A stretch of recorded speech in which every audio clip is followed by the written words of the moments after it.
Let's talk about colonialism. Okay. According to Merriam-Webster's dictionary, the definition of colonialism is the domination of a people or area by a foreign state or nation. Another definition is the practice of extending and maintaining a nation's political and economic control over another people or area. Colonial logic asserted at the time that a place did not exist unless white Europeans had seen it and testified to its existence. Of course, the example that we know best is the United States, right? The original 13 colonies of Britain invaded a country that already had an indigenous population living here, right? People talk about colonialism in the United States, and they forget to talk about the violence that was committed against the Native American people that were already living here. They forget to talk about the near genocide that was committed so that white people could steal the land that we live on today. Instead, they teach the children about manifest destiny, how God ordained the white man to go west. Yeah, but I digress. Let's move on. Did you know that there are various types of colonialism? Let's talk about two. The first one being exploitation colonialism, that involves fewer colonists and focuses on the exploitation of natural resources like diamonds or labor to the benefit of the metropole, like when you accidentally land in a country that you were not intentionally looking for, but you find gold. So you enslave the indigenous people there until you accidentally give them measles and the smallpox. So then you turn around and you go to another country, say like Africa, and you ship them in and you enslave that population. Something like that. But I digress. Okay, where was I? This form consists of trading posts as well as larger colonies where colonists would constitute much of the political and economic administration unless you enslaved them. The European colonization of Africa and Asia was largely conducted under the auspices of exploitation and colonialism. Have we talked about the Berlin Conference yet? Another form of colonialism is settler colonialism.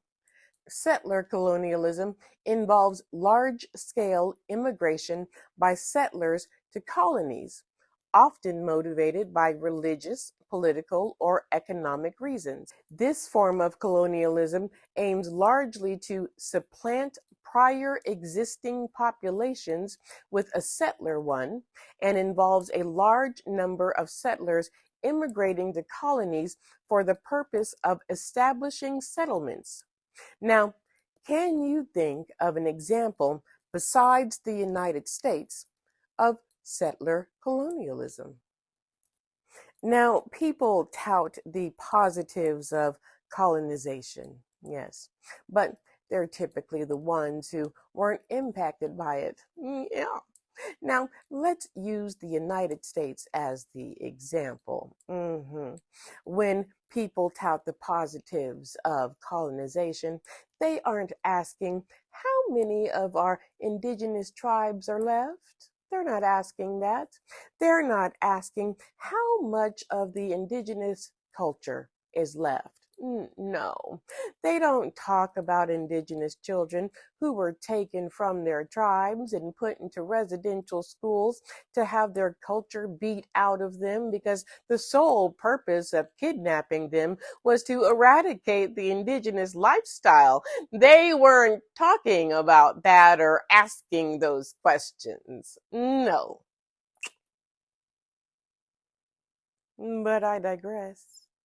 Some of the not so positive impacts of colonization that people don't talk about is the spread of diseases like measles and smallpox, detribalization, exploitation, genocide, and enslavement.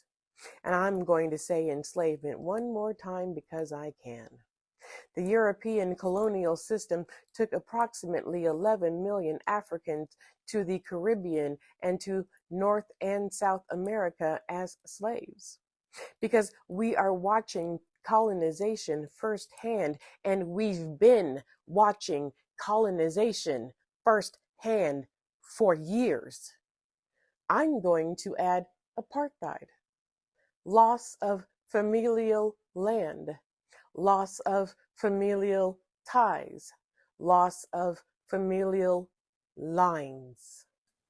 The indigenous population is at the mercy of the colonizer. The meaning of imperialism is to create an empire by conquering the other state's lands, to increase its own dominance. Colonialism is the builder and preserver of colonial possessions. The two work together. Imperialism and colonialism both dictate the political and economic advantage over a land and the indigenous populations by control.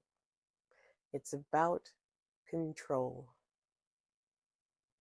Who do we look to as our example? Europe, because they've been awfully good at it. European countries created arbitrary borders in Africa in 1844 with no input from African leaders, none at all. That was the Berlin Conference, if we haven't already talked about it. They claimed large swaths of land for themselves, and these artificial borders split cultural groups, resulting in tensions that have had devastating ramifications throughout the continent to this very day. Indigenous political, economic, and social institutions were decimated, as were traditional ways of life, which were deemed inferior. And ask about the partition of India. Ultimately, colonialism and imperialism is about control. Historically and current day, it has always been about taking whatever they could from non-white people, from their lands to their lives. And the world sits back and watches, and they do nothing.